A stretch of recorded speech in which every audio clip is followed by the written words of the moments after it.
నమస్తే explore with సంధ్యాకి స్వాగతం. ఈ వీడియోలో ఆంధ్రరత్న అవార్డ్ విన్నర్ అయిన అబ్బిరెడ్డి రామదాసు గారి గురించి తెలుసుకుందాం. మన ప్రాచీన భారతదేశంలో విభిన్నమైన యుద్ధ కళలున్నాయి. ప్రతి ఒక్క ప్రాంతానికి ప్రత్యేకమైన యుద్ధ కళ ఉన్నది. అలాగే తూర్పుగోదావరి జిల్లా అమలాపురం ప్రాంతానికి చెందిన యుద్ధ కళ చెడి తాలింఖానా. అదే తూర్పుగోదావరి జిల్లా అమలాపురంలోని జన్మించారు అబ్బిరెడ్డి రామదాసు గారు. ఎంతో ప్రాచీనమైన ఇంకా అరుదైన వీర విద్య ఈ చెడి తాలింఖానా. ఈ విద్యను ఉత్సవ రూపంగా దాదాపు 50 సంవత్సరాల పాటు ముందుకు నడిపించారు రామదాసు గారు. ఈ అరుదైన వీర విద్యకు సంబంధించి రాష్ట్ర ప్రభుత్వం నుండి మరియు ప్రభుత్వేతర సంస్థల నుండి అనేక అవార్డులు రివార్డులు పొందారు. 2007 సంవత్సరం ఆగస్టు 15వ తేదీన జరిగిన స్వతంత్ర దినోత్సవ వేడుకల్లో అప్పటి తూర్పుగోదావరి జిల్లా కలెక్టర్ చేతుల మీదుగా సన్మానం కూడా పొందారు. మరియు విశాఖపట్నం అర్పిత సంస్కృత సంస్థ వారు 2006 సంవత్సరంలోని ఆంధ్రరత్న బిరుదునిచ్చి సత్కరించారు. ఇదే కాక హైదరాబాద్లో జరిగిన చిరంజీవి గారి జన్మదిన వేడుకల్లోని నాగబాబు గారు ఈయనని సత్కరించారు. చెడి తాలింఖానా విద్యను కేవలం దసరా అప్పుడు మాత్రమే ప్రదర్శిస్తారు. బేతాళుడికి పూజ చేసి ఈ విద్యను ప్రారంభిస్తారు.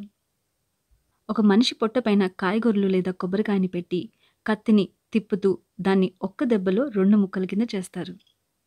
ఈ ప్రాసెస్లో ఎవరికి కొంచెం దెబ్బ కూడా తగలదు. రామదాసు గారికి ఈ ప్రాచీన యుద్ధ కళకు ఉన్న సంబంధం సుమారు 2 శతాబ్దాల వారసత్వం ఇది. 1856 సంవత్సరంలోని చారిత్రాత్మకమైన చెడి తాలింఖానా వీర విద్యకు అంకురార్పణ చేశారు అమలాపురం పట్నం మహిపాల వీధికి చెందిన రైతు బిడ్డ మరియు ఈయన తాతగారైన అప్పటి అబ్బిరెడ్డి రామదాసు గారు. ఈయన తాతగారు ఎంతో మంది గురువుల్ని తీర్చిదిద్దారు. ఆ తర్వాత ఆయన కుమారుడు మరియు ఈయన తండ్రి గారైన అబ్బిరెడ్డి నరసింహారావు గారు ఈ విద్యను ముందుకు కొనసాగించారు. అప్పట్లో బ్రిటిషర్స్ నుంచి వారి కుటుంబాల్ని మరియు సొసైటీని కాపాడటానికి ఈ విద్యను ప్రదర్శించేవారంట. ఆ తర్వాత అబ్బిరెడ్డి నరసింహారావు గారు కుమారుడైన అబ్బిరెడ్డి రామదాసు గారు ఈ విద్యకు తగిన గుర్తింపు తీసుకొచ్చారు. అందుకే ఈయనని ఆంధ్రరత్న అవార్డ్ వరించింది.